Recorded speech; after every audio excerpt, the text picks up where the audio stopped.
ओठ लाली ओठ पडीम मारी फेस पकीरीम शादी बाद लगा तारू हे जान तू अपनी सैया सेवा करे से जिया पवा करना दूध पी हवे प्रोटीन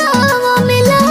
करना तबे भइल बा कमरिया मोर चाह करना तबे भइल बा कमरिया मोर चाह करना